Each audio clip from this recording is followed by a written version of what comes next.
Hello, everyone. Please be seated.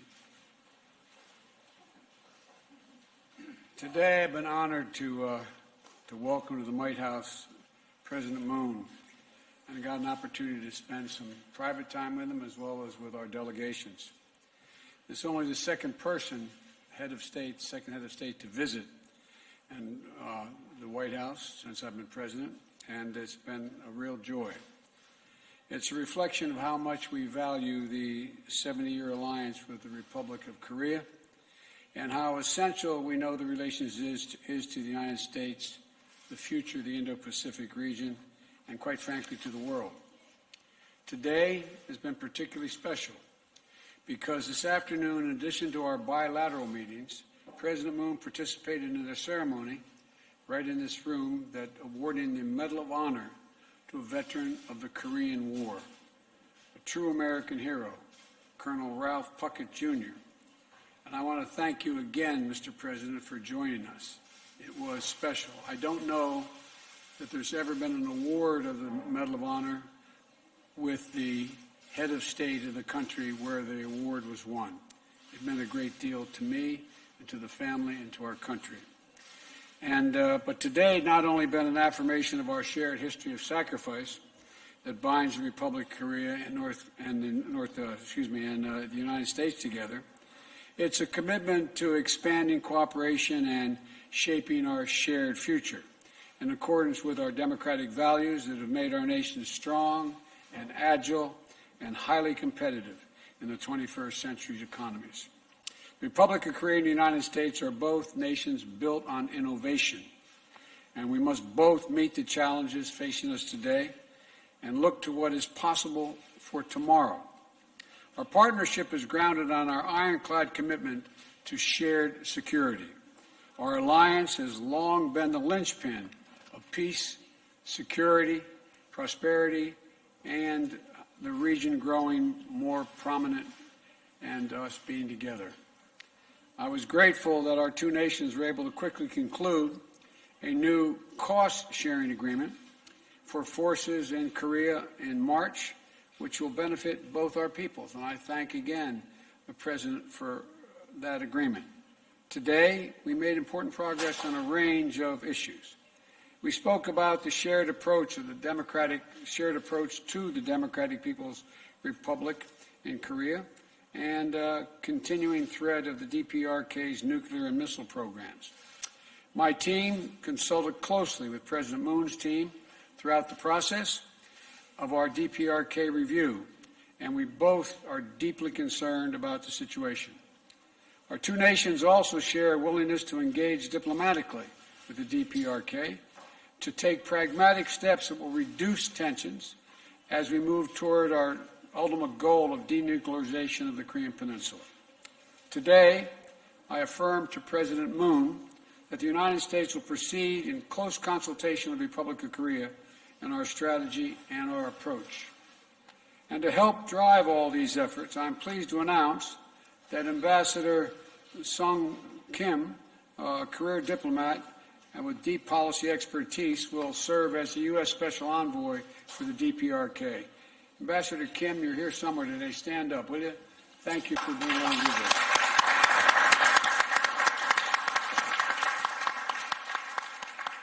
Thank you for taking on this important role. We appreciate it very much. The U.S.-ROK partnership also extends beyond the goals of the peninsula. We address issues of regional and global concern through stronger cooperation with partners in the region, including the ASEAN, the Quad, and trilateral cooperation with Japan.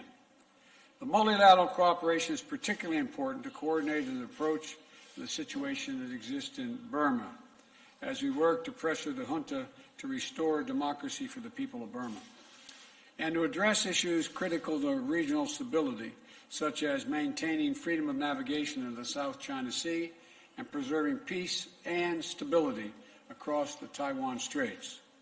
Today, we also discussed ways that the Republic of Korea and the United States will work together to address the challenges of our time, beginning with our efforts to end the COVID-19 pandemic globally. We agreed to establish a comprehensive vaccine partnership to expand the manufacture of vaccines that have been approved safe and effective, and we can scale up global vaccine supplies. We'll strengthen our ability to fight the pandemic and respond to future biological threats. When it comes to fighting climate change, the Republic of Korea and the United States are committed to making ambitious 2030 targets aligned with the effort to achieve net zero greenhouse gas emissions no later than 2050. And we're going to work together both to mobilize climate finance for developing countries and to make sure that international financing is aligned to promote our climate goals. We also talked about how to harness our nation's technological advantages to ensure the Republic of Korea and the United States are cooperating to shape emerging technologies around our shared value system. This includes everything from strengthening our cybersecurity to deepening our cooperation to build out an open, secure G5 network, or 5G network, I should say. I'm talking about the G5 as another organization. I'm thinking organization, Mr. President, to secure the 5G networks. And I'm particularly gratified that so many leading South Korean companies see the benefits of investing in the United States, including this morning's announcement of more than $25 billion in new investments from Samsung, Hyundai, SK, and LG. I understand the executives of those companies here. Would you please stand up?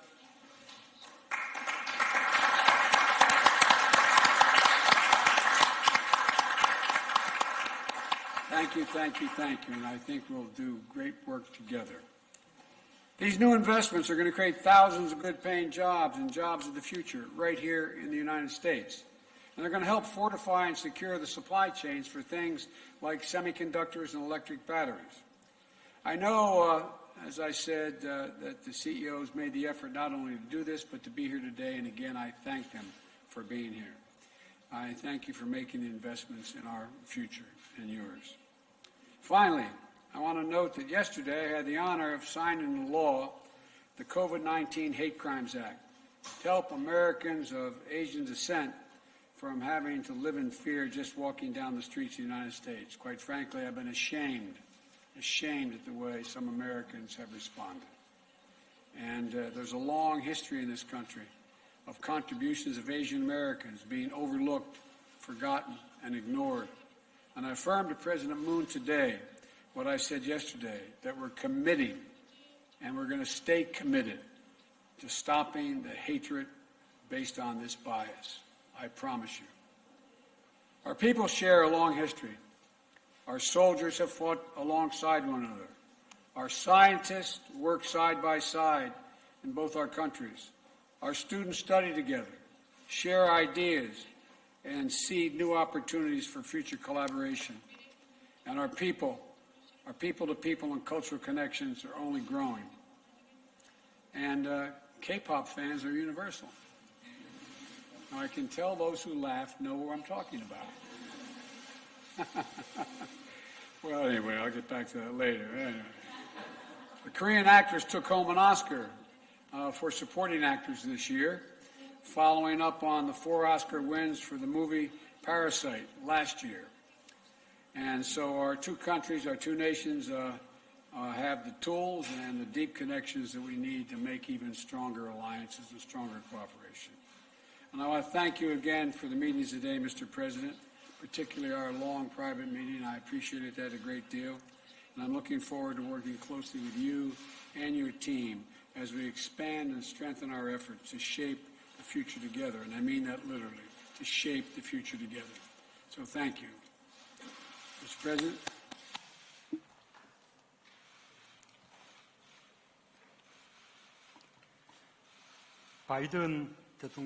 Honorable President Biden, Madam Vice President, I extend my deepest gratitude to you for your special hospitality and welcome. Today, leaders and delegates of Korea and the United States met each other's eye and had a dialogue. For the peoples of our two nations, this will give them hope for recovery from COVID-19, as well as a meaningful gift for celebrating the 139th anniversary of our diplomatic relations. President Biden and I had an awarding ceremony for the Medal of Honor to the Korean War veteran, one-on-one meeting, as well as an expanded summit. For many hours together, we've had a very frank dialogue like old friends. As regards the promotion of democracy, inclusive growth, the strengthening of the middle class, climate change response, as well as many other areas, two of us were able to see for ourselves that we had common interests and commitments. In particular, we reaffirmed the strength of the ROK-US alliance and confirmed the common vision for developing it into an even stronger one. During my visit this time, the trust that has been built up between President Biden and I will foster a deeper friendship between our two peoples and lay a firm foundation that will undergird the sustainable development of the ROK-US alliance, and I say this with confidence. The most urgent common task that our two countries must undertake is achieving complete denuclearization and permanent peace on the Korean Peninsula.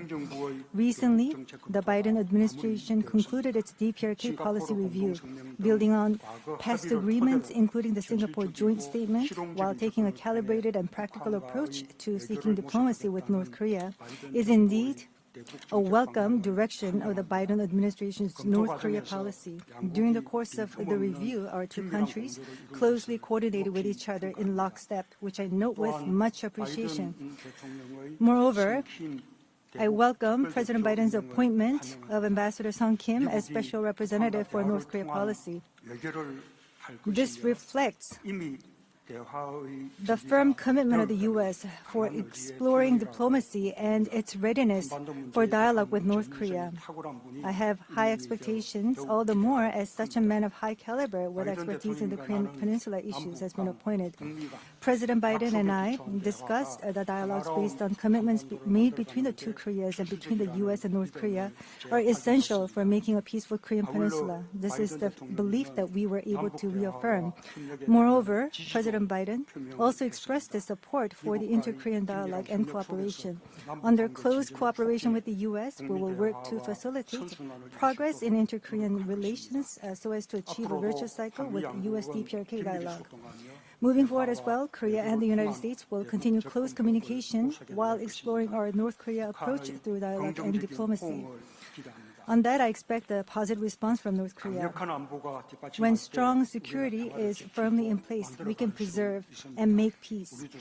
Two of us agreed to further reinforce our combined defense posture and reaffirmed our commitment to a conditions-based transition of wartime operational control. It is also with pleasure that I deliver the news on the termination of the revised missile guidelines. The signing of ROK-US Special Measures Agreement on burden sharing in the early days of the Biden administration displays for the world the robustness of our alliance as a symbolic and practical measure. Today at the summit, President Biden and I decided to expand our cooperation in new emerging areas that are relevant for the changing times and landscape. First, to surmount COVID-19, our most urgent task, we pledge to pull our strength together. America's advanced technologies and Korea's production capabilities will be married to establish a comprehensive porous global vaccine partnership. Collaboration between our two countries will boost global vaccine supply and contribute to accelerating a complete ending of COVID-19. Through the global health security agenda, which aims to enhance infectious disease response capability, multilateral cooperation will be pursued as well. Under this broad framework of vaccine cooperation, illustrating the robust ROK-US alliance, an important announcement was made. President Biden pledged to supply vaccines to Korean servicemen. I thank you, Mr. President. This announcement of the U.S., I believe, extends the ROK-US alliance to the field of health in a meaningful measure. Second, from semiconductors, EV batteries, pharmaceuticals to other cutting-edge manufacturing technology sectors, in an effort to build secure supply chains, we committed to work in close concert. Digital transformation is accelerating, and the areas of cutting-edge emerging technologies are gaining greater importance. Korea and the U.S., in response to a post-COVID-19 era, plan to strengthen our cooperation in civil space exploration, 6G and green energy to secure global competitiveness. Furthermore, to jointly advance into overseas nuclear power plant markets, we decided to bolster our partnership. Third, in a bid to address climate change, we will further solidify coordination between our two countries. Our two nations are already spearheading global cooperation in climate change response. Last April, the U.S. hosted the Leaders' Summit on Climate successfully. Korea, for its part, in next week, is hosting P4G's Seoul Summit, once again trying to build the international community's collective will for climate change response. President Biden will participate in the P4G Seoul Summit next week virtually. I welcome his participation, which will certainly help us catalyze the international community to come together. President Biden and I participated in the ceremony for awarding a Medal of Honor to a Korean War veteran, Colonel Ralph Perkett Jr. Based on the ROK-U.S. alliance rooted in the noble sacrifices of our heroes, our two nations will usher in a new future together, without a doubt. Today's meetings between President Biden and myself and between the U.S. and Korea will mark another milestone for bilateral cooperation towards a new era. President Biden has extended such warm hospitality, and I express my deepest gratitude once again. I look forward to our frequent communication and continued close consultation. Last but not least, yesterday, Israel and Hamas agreed on a ceasefire, which is indeed a relief. I appreciate President Biden's hard work and leadership in this regard. Thank you. Thank you. Well, the first question, I'm told, is Mary Alice Parker, ABC.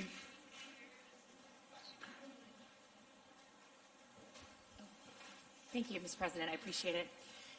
What is your message to Democrats who want you to be more confrontational with Israel, and specifically to those that are saying that there should be an end to arms sales? I mean, do you recognize that there's been a shift, an evolution in your party, Mr. President, in the last 20 years on this issue? And I have a question for President Moon, but I can wait, or I can listen. There is no shift in my commitment, the commitment to the security of Israel, period. No shift, not at all. But I tell you what there is a shift in. The shift is that we still need a two-state solution. It is the only answer, And what I'm convinced of is that we can now move, as I did even before where I was able to negotiate, before the ceasefire was negotiated, that I made it clear that I spoke with President Abbas. We're going to make sure that we are going to provide for security in the West Bank, and we renewed the security commitment, as well as economic commitment to the people on the West Bank. I also indicated to the Israelis that I thought it was very important that they stop in Jerusalem this intercommunal fighting that is by extremes on both sides. It has to end. It has to end. And I'm prepared to put together, and I'm going to attempt to put together, a major package with other nations who share our view to rebuild the homes and without re-engaging, without providing Hamas the opportunity to rebuild their weapon systems, rebuild the Gaza, rebuild Gaza. And they need the help, and I'm committed to get that done. And so I don't, and I think that, my party still supports Israel. Let's get something straight here. Until the region says unequivocally they acknowledge the right of Israel to exist as an independent Jewish state, there will be no peace. Can I ask a question to President Moon? I'm curious if the two of you have offered any assurances behind the scenes to Taiwan, and if President Biden has pushed you to take a tougher stance when it comes to China's posture towards Taiwan. Good luck.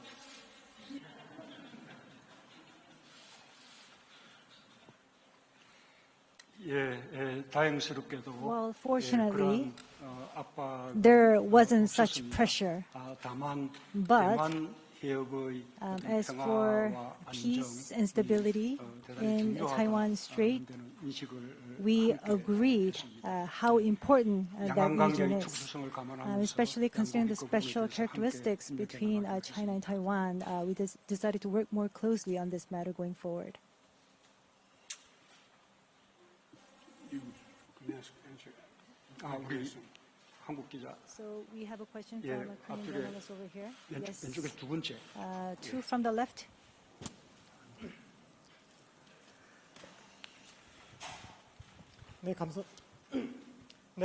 Thank you for giving me this opportunity. I'm Kang from Yeonam News. I have a question to both of the presidents here. As was mentioned by the former journalist, I understand that the Israel and Palestine issues is very important, but North Korea's nuclear issues is equally important. On your to-do list, what's the number that's given to the North Korean nuclear issue on your priority list, Mr. President Biden, and also to President Moon, in terms of your roadmap for resolving the nuclear issue in North Korea? I want to understand whether your time schedule actually matches and is equal to one another in terms of resolving the nuclear issues on the Korean Peninsula.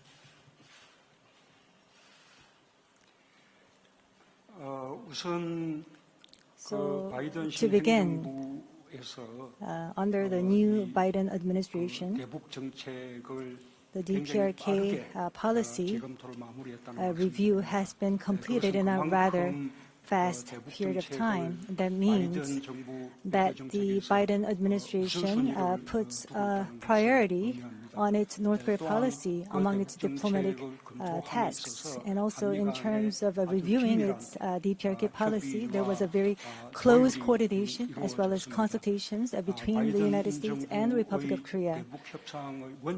So the principle of the negotiations towards North Korea has already been announced by the U.S. government. A very calibrated, practical, gradual, step-by-step manner, and very flexible. That is the approach that the current administration is aiming to adopt. So that is the common understanding that we have with the United States, and that we're going to continue to work forward on this. And in terms of the timeline for the denuclearization of the Korean Peninsula, there aren't any differences in terms of how we think about this. No differences in terms of our opinions. I agree with what the President just said. Our goal is and remains complete denuclearization of the Korean Peninsula. We want to make practical progress and increase security in the United States for the United States and our allies.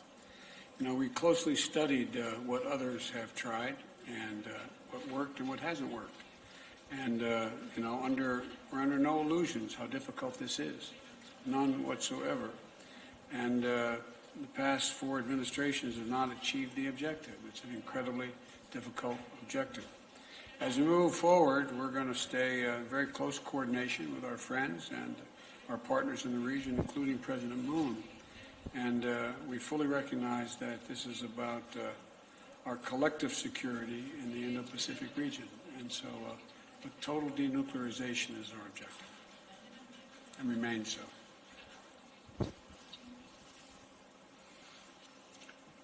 Well, I get to the next question, huh? I'd like to ask the press a question, if I may. Nancy Cordes, CBS.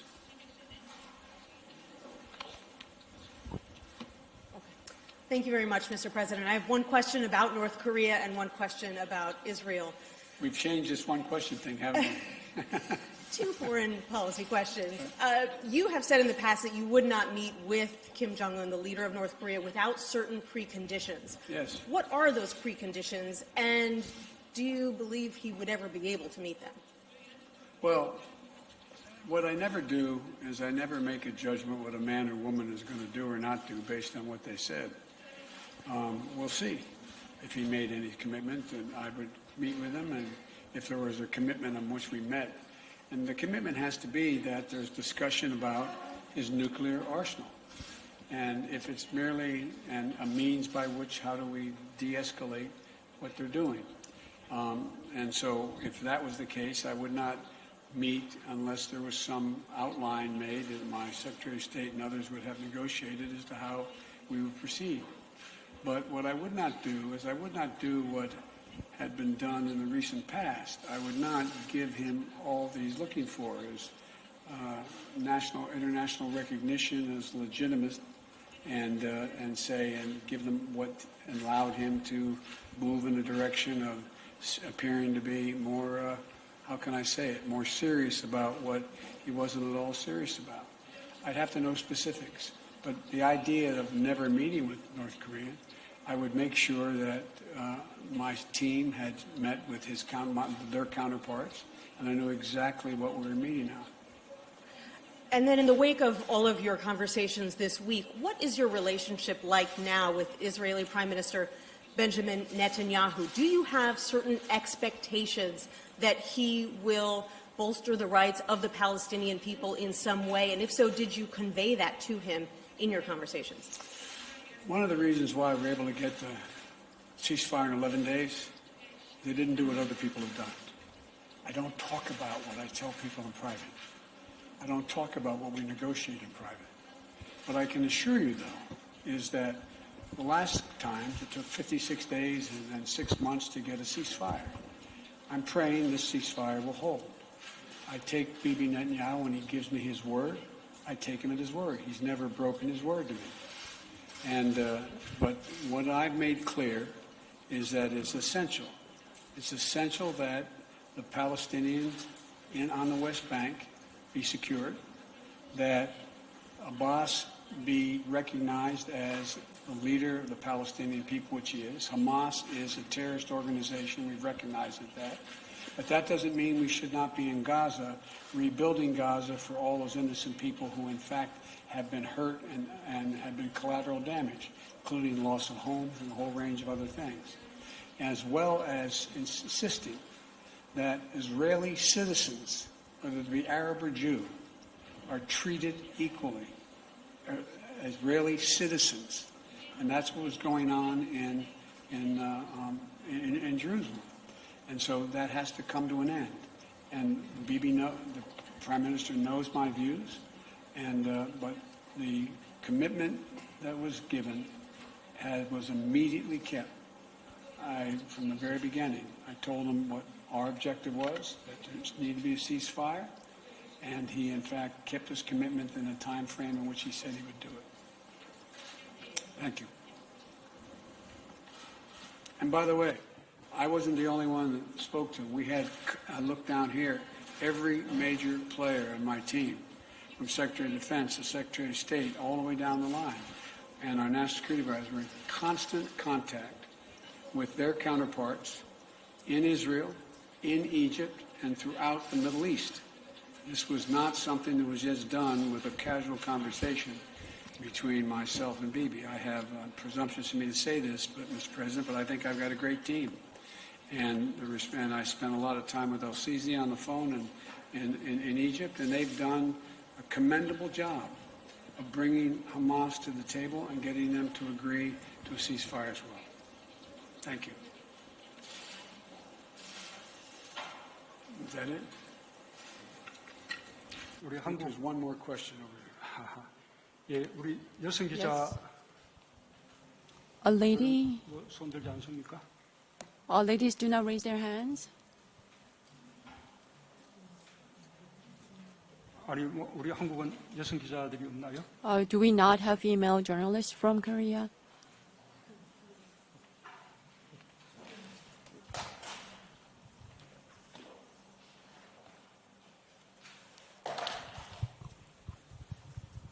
예, 안녕하세요. 저 코리아 Good 헤럴드 afternoon 이지윤 from 기자라고 Korea 합니다. Herald. My name is Lee Ji-yoon. 우리 국민들께서 백신에 The Korean 대해서 people are very 좋은 소식을 기다리고 계실 것 curious about 같은데요. vaccines, and they're waiting for the good 이번에 news 바이든 regarding 대통령과 vaccine. 다양한 I 논의를 하신 걸로 understand that you've had 아는데 a lot of discussions 특히 with 국민들이 President 좋아하실 Biden 만한 regarding 그리고 vaccine, and I 대통령께서 wonder 가장 whether you have any good news to deliver to the people 의미 of 있다고 Korea. 생각하시는 성과가 And 있다면 has there been any 자세히 meaningful 설명해 achievement 주시면 that you 좋을 것 want to go 같습니다. into the details of?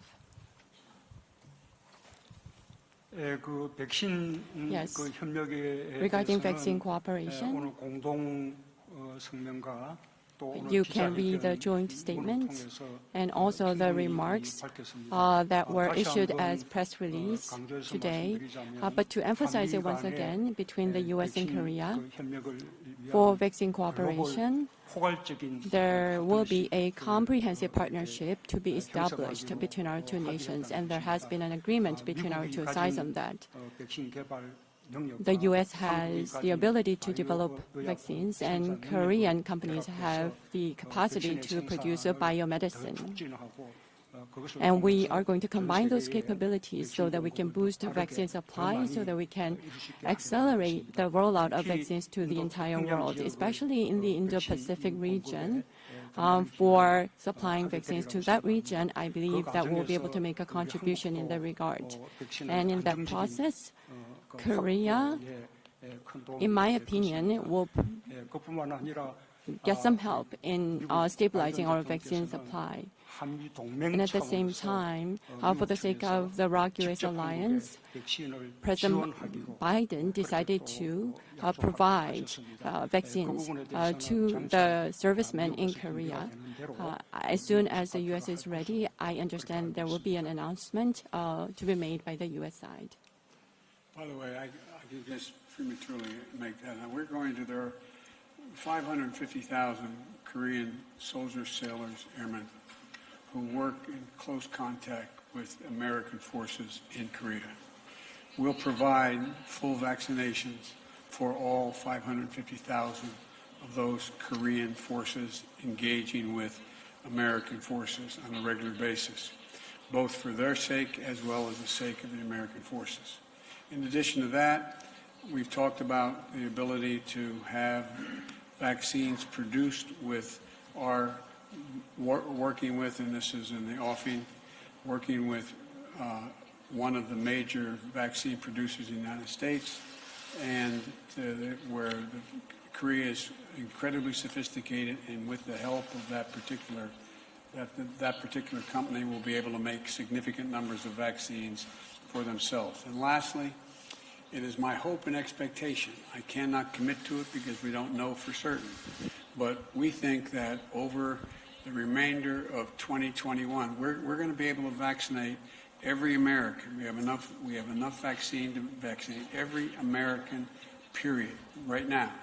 And we're going to be able to do that by the midsummer, and we're going to continue to get more people to engage in seeking the vaccine. I don't believe, I never have believed, that there's a large percentage of Americans who will not take the vaccine. And we're doing very imaginative things, and states are, to get people to show up and have the vaccine. But we believe that between the second half of 2021 and going in through 2022, we could produce as many as another 1 billion doses of vaccine. Because it's not just, and this is what I like about this president, he's not just talking about any more than I'm just talking about the United States or just Korea. He's talking about the Indo-Pacific. He's talking about the world. We, with advanced capabilities, have an obligation to do everything we can to provide for protection of the entire world. I know that is an awfully ambitious proposal, but I think the nations that have that capacity are going to be continuing to work toward getting that done. And so thank you. If you're not asking me a mean one like you usually do. It's something interesting, I think, that has not come up. President Obama says that there is footage and records of objects in the skies, these unidentified aerial phenomenon, and he says we don't know exactly what they are. What do you think that it is? I would ask him again. Thank you.